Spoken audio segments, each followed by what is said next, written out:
Welcome back to Streamline Investigations. We're going to go into a video from a worker who used to work in a ex-migrant hotel. Speaks out. Let's get straight into this.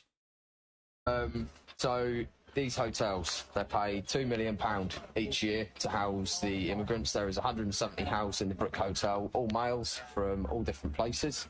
Now, when they first arrive, they get a choice of Samsungs or iPhones. Now, as most people know, neither of them phones are cheap. Now, obviously, they're all paid for by the taxpayers of this country.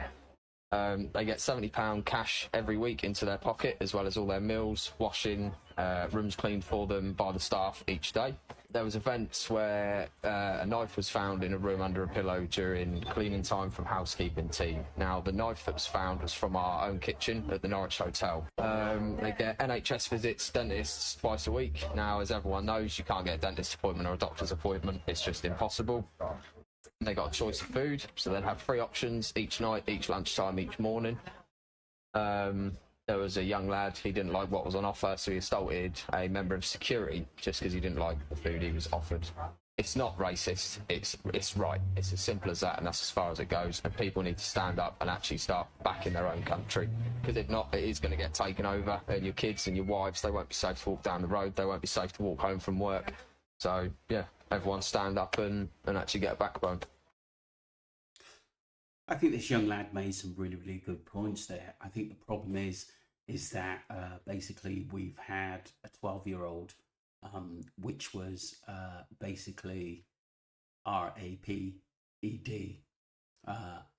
which is absolutely terrible by someone who's only been in the country not very long, which is just so sad to see, and that's all over the news at the moment.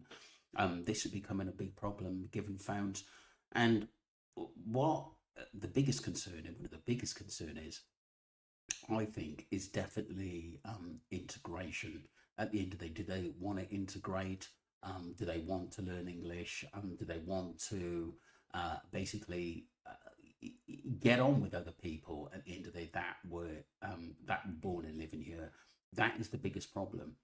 And like I said, what I've heard as well, a lot of them are actually working for delivery companies to earn a wage as well, which is just absolutely unbelievable. And like I said, at the end of the day, so for them to come here, it's like living the life of Riley. Some are good. I think some generally do want to work, but the problem is, I think a lot of them just have come over here because they've heard it's an easy ride as well. So, you know, I think it's balancing the two. But like I said, I think the government, I think with so many people coming, I think they should be seriously vetted like they are in some of the other countries like Poland or somewhere like that. I think they should be giving something actually to society and really want to gel in with the culture here. I think that's very important indeed. Let's move on to part 2.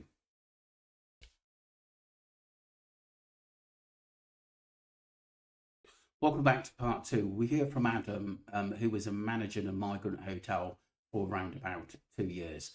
Let's listen to what he's got to say. What's your name? My name's Adam. Adam, how are you doing, Adam? You all right? What are you trying about? So DJ just saying he used to. Oh, okay. I was a manager there. Oh, okay, which one? So it was South Manchester. Yeah. Oh, okay. Yeah, airport staff. Hotel. Oh, okay. But no, it's since closed down. The owners they had 2.5-year contract. They made 12.5 million over the 2.5 years, and then when the contract ended, they went, "Why should we even bother holding?" Because they've already got the money. Ordered it up. Yeah. They've not even sold it. Wow. We've got 12 million. And then you've still got our own homeless in a building that's not being used. Exactly. That's crazy. That's been boarded up February last year. What was it like behaviour-wise in terms of the people? Put that on. What was it like behaviour-wise when it comes to the people that were living in the hotels? So you've got to think you've got 170, mostly young, Yeah. single males from 17 different countries. Obviously, there's sexual tension, you've got religious tension, you've got a lot of African Christians, you've got Iranian Christians. I think the sexual tension, what he says, must be very high with these young guys, and this can be a problem. A couple of my girls. And this is inside the hotel. Inside, a couple of my girls were sexually assaulted. The staff. Yeah, the staff. Wow. And we tried speaking to a few of the migrants outside, just to get a normal conversation and see if they was being treated any type of bad way or anything like that. None of them wanted to speak. And then when security saw them speaking to us, they ushered them all away. So that comes from circles. They don't really give any negative connotations or let people know it is, even though they just want to be friendly. Yeah. They get told from circles like don't speak to them. Don't speak. So security are told to not let them speak. Tell security they like, don't. Why do you reckon that is? Everyone, to be honest, maybe they don't want to be brought up about how nice it is or how bad it is. Yeah. As in the hotels. Yeah. Also, it is a little bit of duty of care because obviously you seem lovely with the camera. Yeah. But they don't know if you could someone and you stop them. It's one in a million. Could be anyone. It could be anyone. That could Absolutely. be one in a million. So Absolutely. they do have a small duty of care. Yeah. Because they don't know who Yeah. they get. It's crazy for that to, coming from someone who's had first-hand experience of seeing it, that was happening within the hotels. Yeah. Do you think that then creates such more of an issue for the people of Manchester and for women, for example, and children when those people are allowed out on the streets to mingle with people if they're already acting that violent within themselves in the hotel? It gets them how to integrate. Yeah. You've got an integration issue. Yeah. And obviously it's sexual frustration there. You've got A lot of sexual frustration. That's terrifying. Terrifying. In my old hotel, two guys went into the local town, started speaking to a woman. She actually ended up inviting them back. Oh wow. They got arrested, they got charged, went to court. Who knows what happened? And said nothing. It got reported in the paper, they got arrested and charged. Yeah. It listed him as a Handforth man, so it's a town of Handforth. Okay. Two men from Handforth. One was Syrian and one was Kuwaiti. Right. No mention of the hotel. Right? No mention I'm of surprised it. no one picked it up, to be honest. That's crazy. That's absolutely crazy. That story's about being. They don't want them to get much. Yeah. No. A few of them, though, do not want their asylum approved.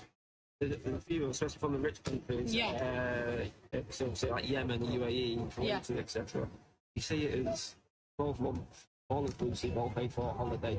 Come over here, they'll give an absolutely shitty application of why they're claiming asylum. They'll get 12 to 18 months, all paid for in the UK, travel the UK, and then when it gets rejected, this is on the document website. If you need help getting back, they will give you £3,000 on a card to help to not just get home, to spend when you're home, and you can check that out on the doctor's website. You know what?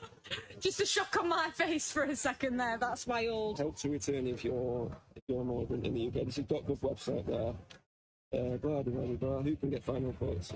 Up to £3,000 financial support. Your claim has been refused. Obviously, these guys know that. Then they Wow. It's like a holiday. Yeah, but they're literally going, you know what?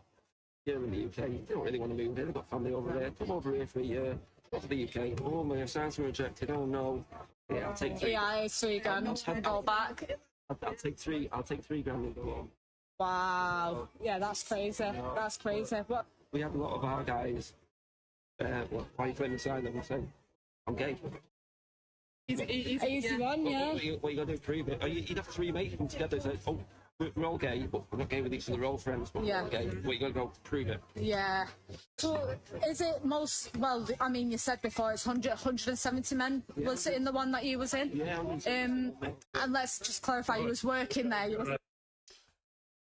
I can't find the full video, but full video is on YouTube there. But that was some of what the manager was actually saying. £3,000 technically to leave the country. That is just unbelievable.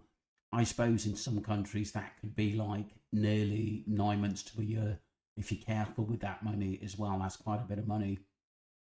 I do think that we are an easy country at the end of the day. This is why so many people are coming here, because they're not turned away. And it seems like on the French border, at the end of the day, they're not doing enough to actually, stop these boats from coming across.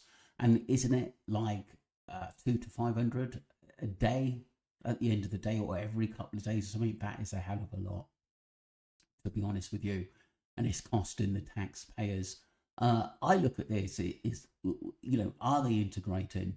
I think they should be vetted on a very, very high level, earn English, learn something about the culture, integrate, and understand the country's laws and regulations, which is really important. But when you do find, young girls are being abused, and a lot of it is sometimes is down to asylum seekers or people that has been here for a few months.